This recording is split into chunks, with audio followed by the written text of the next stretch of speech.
ఏపీలో ప్రైవేటు మద్యం దుకాణాలను తెరవాలని ప్రభుత్వం అయితే నిర్ణయం అయితే తీసుకుంది. అయితే ప్రభుత్వం తీసుకున్న ఈ నిర్ణయంతో ప్రభుత్వ ఖజానాకైతే భారీగా గండిపడే అవకాశం అయితే ఉంది. గత 5 ఏళ్లుగా రాష్ట్ర ప్రభుత్వానికి భారీగా ఆదాయం సమకూర్చిన మద్యం విక్రయాలు ప్రైవేటు దుకాణాలు రాకతో ప్రభుత్వ ఖజానాకు రావాల్సిన ఆదాయం అయితే కోల్పోయే అవకాశం అయితే ఉంది.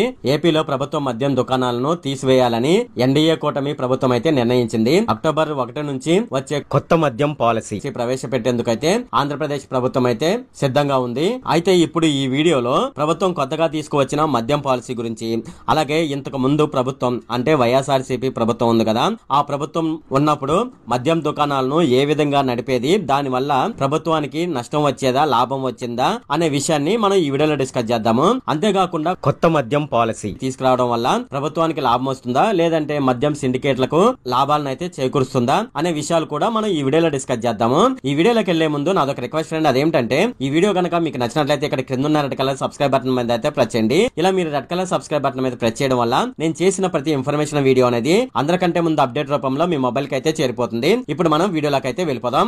గత ప్రభుత్వం మనం చూసుకున్నట్లయితే గత 5 ఏళ్లుగా రకరకాల బ్రాండ్లను ప్రభుత్వం మద్యం దుకాణాల ద్వారా విక్రయించిన జనం మరో దారి లేక వాటిని కొనుగోలు చేయడం జరిగింది. 2019లో వైఎస్ఆర్సీపీ అధికారంలో వచ్చిన వెంటనే ఈ మద్యం ధరలను 2 రెట్లు అధికంగా పెంచి విక్రయించడం జరిగింది ప్రభుత్వం. ఇలా చేసిన ప్రభుత్వం మద్యం తయారీదారులను తన దారిలో తెచ్చుకోవడానికి రకరకాల ప్రయత్నం అయితే చేసింది. ఈ క్రమంలోనే మద్యం మీద కళ్ళు చెదిరే ఆదాయం కూడా గత ప్రభుత్వానికి అయితే రావడం జరిగింది. మద్యం డిస్టిలరీలు అమ్మకాలు నగదు చెల్లింపులు మాత్రమే చేసిన ప్రభుత్వానికి ఏటా 36,000 కోట్ల రూపాయలు అయితే ఆదాయం వచ్చింది. అయితే 2018-19 నాటికి ఈ ఆదాయం 18,000 కోట్ల మాత్రమే ఉండేది. కేవలం ధరల ఆధారంగానే మద్యం అమ్మకాలు జరిగిన జనం జేబులు ఖాళీ చేసుకుంటూ నాసిరకం మద్యాన్నే విధిలేని పరిస్థితిలోనైతే కొనుగోలు చేసి తాగేవాళ్ళు. 2019 నాటికి 100 లోపు మద్యం ధర ఉన్న IMFL మద్యం ధర దాదాపుగా రెట్టింపైపోయింది. పాపులర్ బ్రాండ్లు మొత్తం కనుమరుగైపోయాయి. ఈ క్రమంలో కొత్తగా ప్రభుత్వం వచ్చిన తర్వాత మద్యం ధరల్ని పూర్తిగా తగ్గిస్తుందని భావిస్తున్న సమయంలో మళ్లీ ప్రైవేటు మద్యం దుకాణాలు తెరిచేందుకైతే ఉత్సాహం చూపడంతో పలు అనుమానాలకైతే తావిస్తుందన్నమాట. మద్యం ధరల్ని గణనీయంగా తగ్గిస్తామనే ప్రకటన ప్రజలకు ఊరటనిచ్చిన ప్రైవేటు దుకాణాలతో లాభం ఎవరికనే సందేహాలు అయితే వస్తున్నాయి. మద్యం తయారీ మొదలు విక్రయాల వరకు ప్రతి పైసాకు 4-5 రెట్లు అయితే లాభం వస్తుంది. దీంతో కొత్త మద్యం పాలసీపై లిక్కర్ సిండికేట్లు అయితే మొగ్గు చూపుతున్నారు. 5 ఏళ్లుగా మనం చూసుకున్నట్లయితే వైఎస్ఆర్సీపీ ప్రభుత్వం ఉన్నప్పుడు మద్యం విక్రయాల ద్వారా వచ్చిన ఆదాయం చాలా వరకు ప్రభుత్వం ఖజానాకైతే చేరిపోయింది. ప్రభుత్వం విక్రయించిన మద్యం నాణ్యత ధరలపై ఎన్ని విమర్శలు ఉన్నా మద్యం ద్వారా గత ప్రభుత్వానికి వచ్చిన ఆదాయం మనం చూసుకున్నట్లయితే గణనీయంగా పెరిగిపోయింది. ఏపీలో కొత్త ప్రభుత్వం ఏర్పడిన తర్వాత కొత్త లిక్కర్ పాలసీ ప్రవేశపెడుతుందనే వార్తలు వచ్చిన నేపథ్యంలో మద్యం సిండికేట్లు జోరుగా ప్రయత్నాలు అయితే మొదలు పెట్టారు. ఇప్పటికే ప్రైవేటు దుకాణాల ఏర్పాటులో మద్యం సిండికేట్లు అయితే సక్సెస్ అయ్యారు. వీలైనన్ని మద్యం దుకాణాలను అయితే దక్కించుకునేందుకు మద్యం సిండికేట్లు అయితే ప్రయత్నాలు అయితే చేస్తున్నారు. 5 ఏళ్లుగా మనం చూసుకున్నట్లయితే మద్యం విక్రయాలతో ఆదాయం ప్రభుత్వానికే వచ్చిందనమాట. గత వైఎస్ఆర్సీపీ ప్రభుత్వం చూసుకున్నట్లయితే మద్యం ద్వారా వచ్చిన ఆదాయం ప్రభుత్వానికే చేరింది. అయితే దాని ద్వారా మద్యం వ్యాపారులు అలాగే రాజకీయ నాయకులు డిస్టిలరీలు అయితే ఆదాయం అయితే కోల్పోవడం జరిగింది. అయితే కొత్తగా వస్తున్న మద్యం పాలసీ వాళ్ళ ప్రయత్నాలను ప్రభావితం చేస్తాయా అనేది చూడవలసి ఉంది. ఏపీలో మనం చూసుకున్నట్లయితే మద్యం విక్రయాలను మించిన ఆదాయం ప్రభుత్వానికి మరొకటి లేదని చెప్పవచ్చు. ఏటా 38,000 కోట్ల రూపాయలు అయితే ప్రభుత్వ ఖజానాకైతే మద్యం ద్వారా వస్తుంది. ఇందులో 4వ వంతు మద్యం తయారీ ఖర్చులు తీసిపోగా దాదాపుగా 27,000 కోట్ల రూపాయల వరకు అయితే రాష్ట్ర ప్రభుత్వానికి ఆదాయం అయితే వస్తుంది. 2019కి ముందు మనం చూసుకున్నట్లయితే మద్యం ద్వారా ప్రభుత్వానికి సమకూరిన ఆదాయంలో మద్యం దుకాణాలు కూడా భారీగానే లాభపడ్డాయి. 5 ఏళ్ల క్రితం వైసీపీ ప్రభుత్వం సంపూర్ణ మద్య నిషేధం హామీతోనైతే అధికారంలోకి వచ్చింది.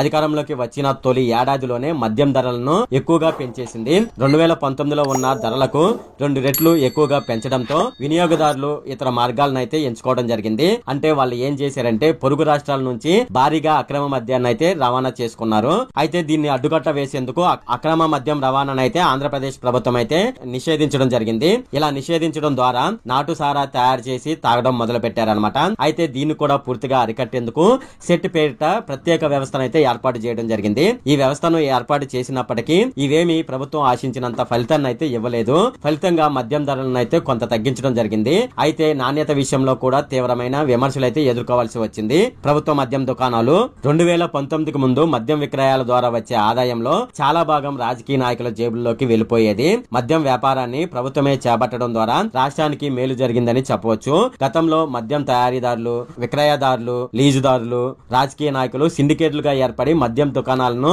తమ గుప్పిట్లో పెట్టుకునే వాళ్ళు. 2019 నుంచి అంటే వైఎస్ఆర్సీపీ ప్రభుత్వం అధికారంలోకి వచ్చినప్పటి నుంచి దీనికైతే పూర్తిగా అడ్డుకట్ట వేయడం జరిగింది. 2019లో వైఎస్ఆర్సీపీ ప్రభుత్వం తీసుకువచ్చిన పాలసీలో లాభ నష్టాలు 2 ఉన్నాయి. ప్రభుత్వమే నేరుగా మద్యం విక్రయించే విధానం మన ఆంధ్రప్రదేశ్ లో మాత్రమే కాకుండా ఢిల్లీ, తమిళనాడు, కర్ణాటక వంటి రాష్ట్రాల్లోనూ కూడా ప్రభుత్వమే మద్యం దుకాణాలను నిర్వహించేది. ఢిల్లీలో ఇటీవల లిక్కర్ పాలసీ స్కామ్ రాకముందు వరకు సమర్థవంతంగా ప్రభుత్వమే మద్యం దుకాణాలను అయితే నడిపింది. దీనివల్ల కల్తీ మద్యం, నాసిరకం విక్రయాలకు అవకాశం ఉండేది కాదు.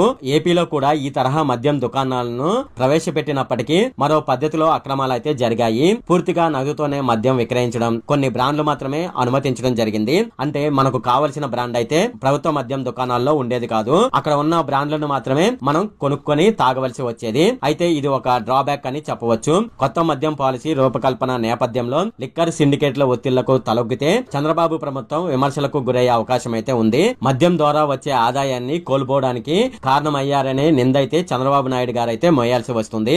సాధారణంగా ఏ ఆహార ఉత్పత్తినైనా తయారీదారుడే స్వయంగా విక్రయించుకునే అవకాశం అయితే ఉంది. కానీ మద్యం విషయంలో అలా జరగదు. మద్యం తయారు చేసిన కంపెనీ మద్యం మాత్రమే తయారు చేయవలసి ఉంటుంది. విక్రయాలు మాత్రం ప్రభుత్వమే నిర్వహిస్తుంది. డిస్టిలరీలు తయారు చేసిన మద్యాన్ని బేవరేజెస్ కార్పొరేషన్ ద్వారా దుకాణాలకు సరఫరా చేస్తారు. ఉత్పాదక వ్యయం కంటే 100 నుంచి 200% అదనంగా పన్నులు వేసి బ్రాండ్లను బట్టి నాణ్యత ఆధారంగా మద్యం విక్రయాలు జరిగాయి. అందులో గరిష్టంగా 8% వరకు దుకాణాలకు కమిషన్ వెళ్లేది. 2019కి ముందు వరకు వేలంపాట ద్వారా నిర్దిష్ట కాల పరిమితికి దుకాణాలను కేటాయించేవాళ్ళు. గత 5 ఏళ్లలో మనం చూసుకున్నట్లయితే ప్రభుత్వం మద్యం దుకాణాల ద్వారా విక్రయాలు అయితే జరిగాయి. 2018-2019లో దాదాపుగా 16,000 నుంచి 18,000 కోట్ల వరకు ప్రభుత్వ ఖజానాకైతే లాభం అయితే వచ్చింది. దాని తరువాత 5 ఏళ్లలో మనం చూసుకున్నట్లయితే 36,000 కోట్ల వరకు అయితే ప్రభుత్వ ఖజానాకైతే ఆదాయం అయితే వచ్చింది. గత 5 ఏళ్లలో మనం చూసుకున్నట్లయితే 36,000 కోట్లకైతే చేరింది. ఇందులో ఉత్పాదక వ్యయం, కమిషన్లు పోగా ప్రభుత్వానికి భారీగానే ఆదాయం సమకూరింది. అయితే డిస్టిలరీలను గత ప్రభుత్వంలో పెద్దలు చేజిక్కించుకుని భారీగా లాభాలు పొందారనే విమర్శలు అయితే ఉన్నాయి. మద్యం వ్యాపారంలో సుదీర్ఘ కాలంగా ఉన్న రాజకీయ నాయకులు కూడా మద్యం వ్యాపారం నుంచి పక్కకు తప్పుకున్నారనే ప్రచారం అయితే జరిగింది. 2019 వరకు అందుబాటులో ఉన్న బ్రాండ్ల స్థానంలో రకరకాల కొత్త ఉత్పత్తుల అమ్మకాలు అయితే వచ్చాయి. జనం తాము కోరుకున్న మద్యం కాకుండా ప్రభుత్వం విక్రయించిన దానిని మాత్రమే కొనే పరిస్థితి అయితే నెలకొంది. 2024లో వైసీపీ ఓటమికి ఇది ప్రధానమైన కారణమని చెప్పవచ్చు. మద్యం ధరలు భారీగా పెరగడం, నాసిరకం బ్రాండ్లు విక్రయించడంతో ప్రజల్లో విస్తృతమైన చర్చ అయితే జరిగింది వైఎస్ఆర్సీపీ ప్రభుత్వంపై. సాధారణంగా మనం ఏ వస్తువునైనా తయారు చేసామనుకోండి, ఎంత ధరకు దాన్ని విక్రయించాలని దాన్ని తయారీ చేసిన తయారీదారుడే నిర్ణయిస్తాడు. మద్యం మాత్రం ఏ బ్రాండు ఎంత అమ్మాలనేది ప్రభుత్వం అయితే ఒక కమిటీని అయితే ఏర్పాటు చేస్తుంది. ఆ కమిటీ అయితే నిర్ణయిస్తుంది. అయితే ఈ కమిటీ చట్టబద్ధతపై కూడా సందేహాలు అయితే ఉన్నాయి. మద్యం నాణ్యత, రసాయనిక పరిణామాలు నిర్ణయించే అధికారం మాత్రం ప్రభుత్వ కమిటీలకు ఉండగా ధరలు కూడా వారే నిర్ణయించే పద్ధతి అయితే చాలా కాలంగా ఉంది. మద్యం ద్వారా ఎక్కువ ఆదాయం ప్రభుత్వానికి వస్తుండటంతో దీన్ని ప్రశ్నించే వారు కూడా లేరని చెప్పవచ్చు. మద్యం విక్రయంలో గతంలో మాదిరిగా దుకాణాలకు అప్పగిస్తే దాంట్లో భారీగా అక్రమాలు జరిగే అవకాశం అయితే ఉంది. మద్యం దుకాణదారులు, రాజకీయ నాయకులు, డిస్టిలరీలు కొమ్మక్కైపోతారు. దుకాణాలకు మద్య విక్రయాలతో వచ్చే 8% కమిషన్ లో షాపు అద్దెలు, సిబ్బంది జీతాలు, ఎక్సైజ్ సిబ్బందికి మామూలు చెల్లించవలసి ఉంటుంది. ఇది ఏమాత్రం లాభదాయకంగా కాకపోయినా మద్యం సిండికేట్లు దుకాణాలు కావాలని ఒత్తిళ్లు పెంచడం వెనుక పెద్ద దందానైతే ఉంది. డిస్టిలరీల బేవరేజెస్ కార్పొరేషన్ ద్వారా ప్రభుత్వానికి సరఫరా చేసే మద్యంతో పాటు నేరుగా కూడా దుకాణాలకు వాళ్ళు మద్యాన్ని అయితే సరఫరా చేస్తూ ఉంటారు. మద్యాన్ని 20 నుంచి 30% కల్తీ చేయడం ద్వారా లాభాలు పెంచుకుంటున్నారనే ఆరోపణలు కూడా ఉన్నాయి. ప్రాంతాల వారీగా మద్యం దుకాణాలను దక్కించుకునేవారు బెల్ట్ షాపుల ద్వారా కూడా అమ్మకాలు పెంచుకుంటూ ఉంటారు. ఇదంతా ఓ దోపిడీ చైన్ గా మారుతుంది. మద్యం రిటైల్ వ్యాపారంలో ప్రభుత్వం ఉండడం వల్ల దోపిడీకి అడ్డుకట్ట పడుతుంది. అదే సమయంలో అన్ని బ్రాండ్లను అందుబాటులో ఉంచితే ఏ బ్రాండ్ను కొనుగోలు చేయాలనే విచక్షణ అయితే వినియోగదారుడికైతే లభిస్తుంది. ఫలితంగా నాణ్యత విషయంలో కూడా కంపెనీలు రాజీ పడకుండా ఉంటాయి. అధికారంలో ఏ ప్రభుత్వం ఉన్నా కొన్ని బ్రాండ్లు లభ్యతే అధికంగా ఉంటుంది. బ్రాండ్లను ఎంచుకునే స్వేచ్ఛ వినియోగదారుడికి ఉండదు. గతంలో పాపులర్ బ్రాండ్లు విక్రయాలు ఎక్కువగా జరిగేవి. ప్రభుత్వ మద్య దుకాణాల్లో ఈ సమస్య పరిష్కారం కాకపోగా దుకాణాల ముందు క్యూ లైన్ లో పడుగాపులు పడే పరిస్థితి అయితే కల్పించారు. ప్రభుత్వానికి మద్యం నాణ్యతను నిర్ధారించడం, నాణ్యత ప్రమాణాలను పాటించేలా పర్యవేక్షించాల్సిన బాధ్యత ప్రభుత్వానికి మాత్రమే ఉంటుంది. ఇది ఏ విధంగా చూస్తుందంటే ఆయా డిస్టిలరీలు ఇచ్చే ఇథనాల్ ఫార్ములా ఆధారంగా వాటి అనుమతులు, ధరలను అయితే నిర్ణయిస్తుంది. గత కొన్నేళ్లుగా కమిటీ పేరుతో లిక్కర్ డిస్టిలరీలను లొంగదీసుకోవడంపై ప్రభుత్వాలు అయితే దృష్టి పెట్టాయి. మద్యం తయారీ, నాణ్యత, కొత్త బ్రాండ్లకు అనుమతించే విషయంలో రాజకీయ నాయకులు ఒత్తిళ్లు అయితే పనిచేస్తూ ఉంటాయి. దీంతో డిస్టిలరీలు ప్రభుత్వ పెద్దలు పెట్టే కండిషన్లకు తలగ్గవలసి ఉంటుంది. అన్ని బ్రాండ్లను అనుమతించి కోరుకున్న బ్రాండ్లను ఎంచుకునే స్వేచ్ఛ మద్యం సేవించే వారికి ఇస్తే చాలా వరకు సమస్యలు అయితే తగ్గుతాయనే వాదన అయితే వినిపిస్తుంది. లిక్కర్ మార్కెట్ల సంఖ్యను పెంచడం ద్వారా ప్రభుత్వం వ్యాపారాన్ని పెంచుకోవచ్చనే ఒక ఆలోచన అయితే ఉంది. ప్రస్తుతం ఉన్న మద్యం దుకాణాల నిర్వహణ గ్రామ వార్డు సచివాలయాల్లో అదనంగా ఉన్న సిబ్బందిని వినియోగించుకోవచ్చు. ప్రస్తుతం ఉన్న సిబ్బంది గతంలో మద్యం దుకాణాల్లో పనిచేసిన వారు కావడంతో 5 ఏళ్లు అక్రమాలకు పాల్పడ్డారనే ఆరోపణలు కూడా ఉన్నాయి. అయితే ఇక నేను ఫైనల్ గా చెప్పాలంటే ప్రభుత్వమే మద్యం దుకాణాలను నడిపించడం వల్ల ప్రభుత్వ ఖజానాకైతే భారీగా ఆదాయం వచ్చే అవకాశాలు అయితే ఉన్నాయి. అయితే ప్రభుత్వం ఎప్పుడైతే ఈ మద్యం దుకాణాలను ప్రైవేటు దారులకు అప్పగిస్తుందో అప్పుడు ప్రభుత్వానికి ఆదాయం అయితే తగ్గిపోతుంది. మద్యం దుకాణదారులు, రాజకీయ నాయకులు, డిస్టిలరీలు వీళ్ళు మాత్రమే లాభ పొందే అవకాశం అయితే ఉంటుంది. అయితే దీనిలో కూడా కొన్ని నష్టాలు అయితే ఉన్నాయి. అవేమిటని మనం చూసుకున్నట్లయితే ప్రభుత్వమే మద్యం దుకాణాల ద్వారా మద్యాన్ని విక్రయించినట్లయితే మద్యం తాగే వారికి కావాల్సిన బ్రాండ్ అయితే దొరకదు. ప్రభుత్వం ఏ బ్రాండ్ అయితే విడుదల చేస్తుందో ఆ బ్రాండ్ ను మాత్రమే వినియోగదారుడు తాగవలసి ఉంటుంది. ప్రభుత్వం ఏ మద్యం అయితే విక్రయిస్తుందో ఆ మద్యం కల్తీ జరిగే అవకాశం లేదని చెప్పవచ్చు. అయితే ఇప్పుడు ఉన్న ప్రభుత్వము ప్రైవేటు వ్యక్తుల ద్వారా మద్యం పాలసీని తీసుకువచ్చినట్లయితే ప్రభుత్వ ఖజానాకైతే గండిపడే అవకాశం అయితే ఉందని చెప్పవచ్చు. మీకు ఏమనిపిస్తుంది? ప్రభుత్వమే మద్యం దుకాణాలను నడిపిస్తే మంచిదనిపిస్తుందా, ప్రైవేటు వ్యక్తుల చేతులకు ఇస్తే మంచిదనిపిస్తుందా అనే విషయాన్ని అయితే మీరు కిందున్న కామెంట్ సెక్షన్ లో అయితే తెలియజేయండి. ఇది ఫ్రెండ్ ఈ వీడియోలో. ఫ్రెండ్ ఈ వీడియో కనుక మీకు నచ్చినట్లయితే ఇక్కడ కింద రెడ్ కలర్ సబ్స్క్రైబ్ బటన్ మీద అయితే ప్రెస్ చేయండి. అలాగే ఈ వీడియోని మీ ఫ్రెండ్స్ అండ్ ఫ్యామిలీ మెంబర్స్ కి అయితే షేర్ చేయండి. అలాగే ఈ వీడియో సంబంధించి ఏమైనా కామెంట్లు ఉన్నాయి అనుకోండి, నాకు తప్పనిసరిగా కింద కామెంట్ సెక్షన్ లో అయితే తెలియజేయండి. ఈ వీడియో అంతే friend. Okay, thank you friend.